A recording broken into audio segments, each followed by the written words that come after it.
What's going on, y'all? Machiavelli Mills TV. Y'all hit the like button, hit the subscribe button. So I really wanted to give an analysis of the character Troy Maxson. Troy Maxson is a character played by Denzel Washington in the movie Fences, which stars Denzel Washington, Viola Davis, and my dog Russell Hornsby, which many of you know as many of you all know as Charles from BMF, right? So this movie is very profound, and a lot of people misinterpret how they're supposed to basically take Troy Maxson. A lot of people look at Troy Maxson, played by Denzel Washington, as a stubborn guy, and he did some things wrong, but he was a good father. He was a good man at the core, and he just wanted the best for his children. He was the best father that he could be, and he was for the most part, outside of fathering a child outside of his marriage, he was a solid father and a solid man all the way around. He was not. Okay? I repeat, Troy Maxson was not a very good father. He was not a good father. He was not a very, very good man like that. A lot of people don't want to see that because we are trained as an audience to love Denzel Washington, which is the same reason why a lot of people struggled when watching Training Day. It took a lot of people so long to finally realize that Denzel Washington was the bad guy in the film because we're so accustomed to Denzel Washington being the good guy. Even when he's obviously being an a-hole, he's obviously being very manipulative, very spiteful, very what's another word? Very conniving, etc. We want to believe that whatever character Denzel Washington is playing, he's the good guy because we like Denzel. But when you analyze the relationship between Troy Maxson and his two sons, the oldest one being Lyons, who he wasn't in Lyons' life like that growing up. Lyons is from a previous relationship before he got with his wife, Rose Maxson. And then Corey Maxson, his youngest son, who he had with his wife, Rose, right?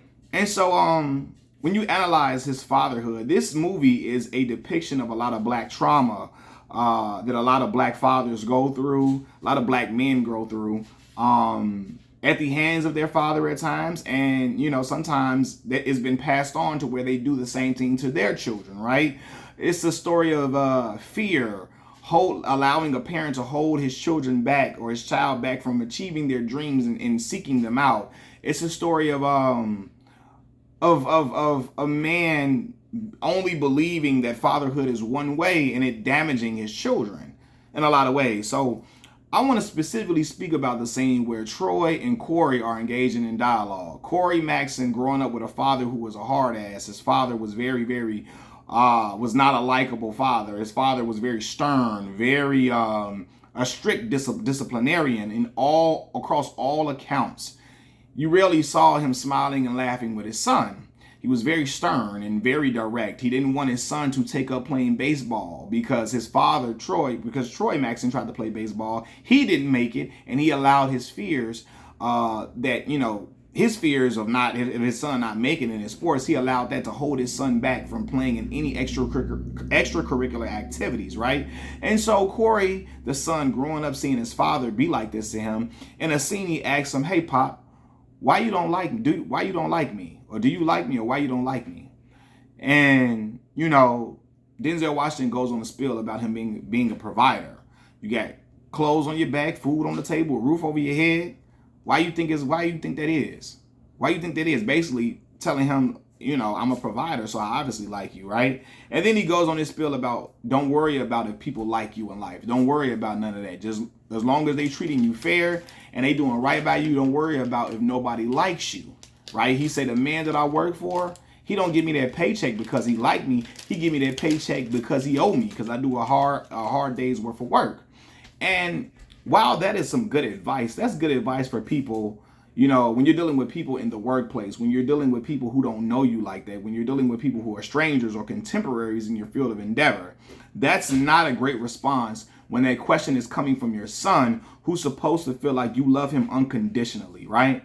Troy Maxson as a father showed no love, no compassion, no understanding or light towards his son or either one of his sons in anything that they did. He did not, especially the oldest, Lyons. He had a lot of disregard for Lyons, right? But even Corey, the one he made with Rose, his wife, he was he didn't show any love or compassion to Corey at all, right? Troy was a very miserable man. He was miserable, and basically he carried that misery in the household with his family, and even tried to transfer that misery towards his son. And I spoke about earlier in the video, Troy didn't make it. He didn't make it in baseball. He was very bitter about that. His son Corey wanted to play extracurricular activities. He always shunned it and shot it down every single time. He did not let his son be a kid and engage in extracurricular activities and sports, because he let his fear of his son not making it, he let his fear of him not making it transfer to his son. His son was not worried about making it in professional sports. He just wanted to do something other than just be a guy who did a son that did chores all day long, and that was it, and that was his life. Troy, as I mentioned before in the dialogue, he speaks about I get you a roof over your head, put food on your table, I put clothes on your back.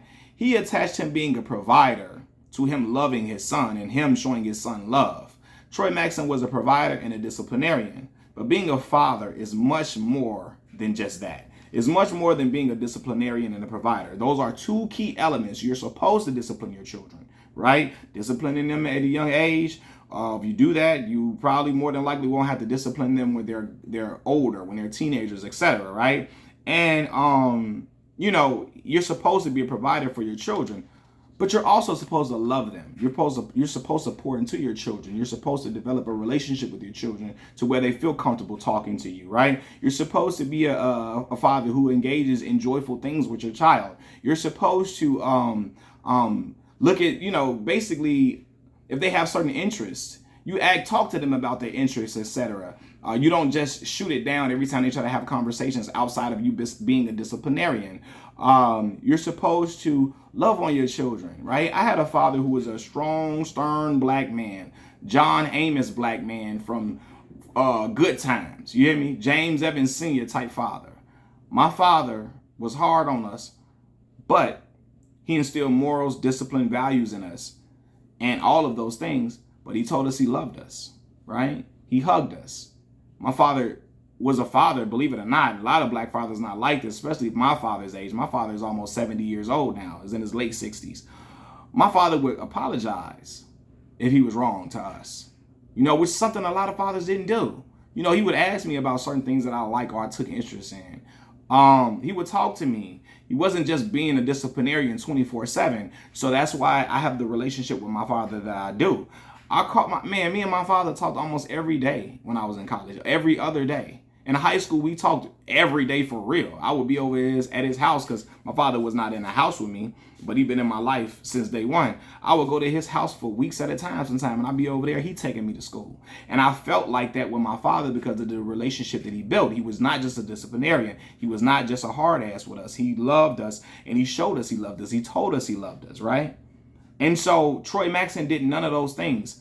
I never heard him tell his son, I love you. He was nothing but hard to him. That was it. No compassion, no empathy, your children need compassion. They need upliftment. They need you to instill confidence in them. Because children have confidence issues. You're supposed to be the one to shower them with confidence, to shower them with love. That's not just a mother's job.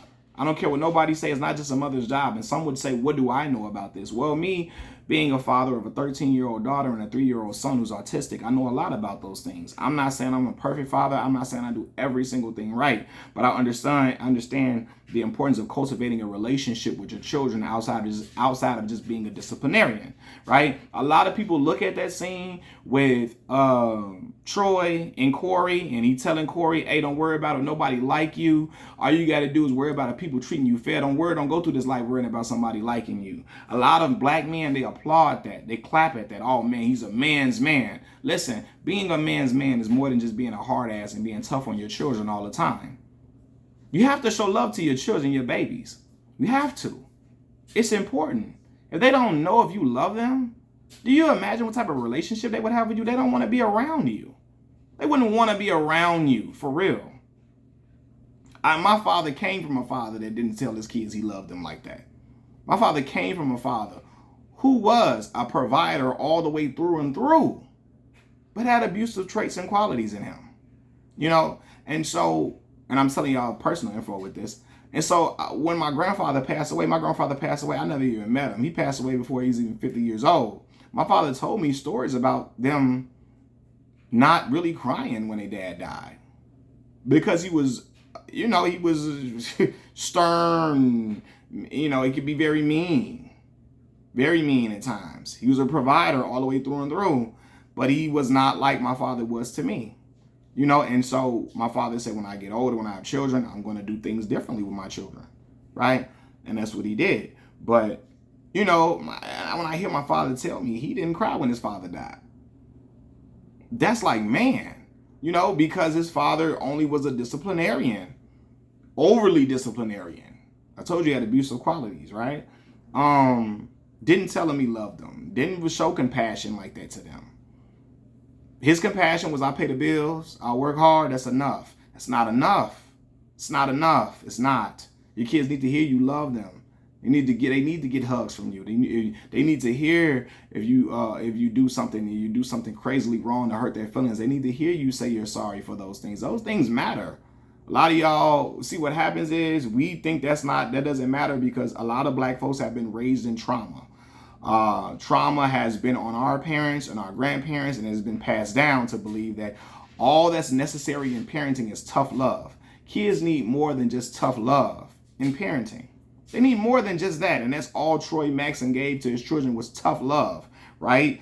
And I'm gonna say this too, man. I saw a person's somebody left this on Twitter, because this was a conversation. The conversation was going on around this scene with Troy Maxson and Corey Maxson. You know, when Corey asked his father, "Why you don't like me, pops?" And I see a lot of black men say stuff like, "Man, Troy's love was genuine because he didn't abandon his post as a father. Giving life and fulfilling the needs of another person is the greatest love. The rest is just fluff." No, it's not, brother. No, it's not. Just giving life and fulfilling the needs of a person, just giving them food, clothes, and water, and a roof over their head, that's not enough. It's abusive parents who do that, who get them food, water, and clothes and all of that, and a roof over their head, and they gave them life, and they're abusive. They're negligent. They could care less about their children. They're very mean-spirited. They're harsh. They show no compassion, no love for their babies, their own babies they created. How could that be a thing? I don't understand how can you do something like that?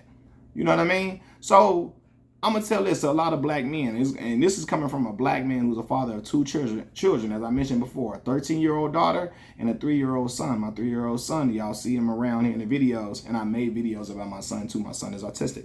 So with me coming from a father of two, take this and do with it as you will. Do it whatever you will. Because a lot of black men grew up without fathers, we give, get a drive going off. Because a lot of black men grew up without fathers, we give participation trophies to fathers just for being there.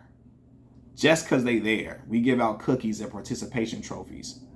It takes more than just being there to be a father. Just being there is not enough. You have to be active in your children's life. You have to build bonds with them. Build a relationship with your children. Pour into them. You see them, they like something, they have an interest in something. Help to cultivate it if it's something positive, right? You have to show them love, compassion. You have to tell them you love them. You have to really take that. It's not just all disciplinarian and tough love all day long. They need affection. And affection shouldn't just come from their mothers. I don't care what the 1950s or what was done in the 60s and 70s. If it's only going to be shown from their mother, they're not going to call you for nothing, pops, other than, "Hey, can you help give me some money or something?" And even if that, right? Kids need more than just being a hard ass and you just being a disciplinarian and that's it. Come on, man. And so being there is not enough. I know a lot of fathers who are there in the house with their kids and don't know their own kids. They come home, they close the door on their kids and let their woman or their wife handle all the other stuff with the kids. They don't even have no relationship with their children. Children don't even feel comfortable talking to their dad. Never felt comfortable talking to their dad. Their dad's shadow is so big in the house, but yet and still the kids They feel so small next to their father, not in a positive way, but not in a positive way, but in a bad way. They don't have any, they can't even come to their own dad. You know, I look at the relationship that he had with his son, Lyons Maxson. That's the older child that he had with another woman before he got with his wife, Rose, right? He lends Lyons $10 in the movie, right? And Lyons say, man, I'm gonna pay you back, Pops. He said, you ain't got no job, Lyons. You doing your music thing. He said, well, listen, my lady, she gonna give you the money back, right? I'm gonna get the money back from her. Lyons comes and gives the money, the $10 back to his father. And Troy does not want to take the $10 back. Not because he don't want to take it back from his son. It's because he wants that $10. He don't want to take that $10 from his son because he wants to keep something over his head, just in case they get into another argument. Troy just wants to hang it over his head. I never got that $10 back from you. Just in case they get into an argument. That's the only reason he didn't take the $10 back from Lyons, right? And then he chastises Lyons for being irresponsible and not being a man and not taking care of his responsibilities and all that type of stuff, right? When he himself was not there for Lyons himself. He wasn't there for his son at all while he was growing up, right? He wasn't there for him. He was out of his life and all of that. So he's preaching responsibility and other tenets to Lyons, his son, that he did not uphold himself. Lyons failed in areas because of Troy's lack of involvement in Lyons' life. And Lyons does not realize that all he can do, and Troy does not realize that all he can do is chastise and talk down to his son, not recognizing that your son has certain ways and tendencies in him because you were not there for him, because you didn't take care of your business, because you abandoned your post, because you wasn't responsible in being there for raising your son. So Troy Maxson was not a good father in that movie. I'm sorry to break it to you.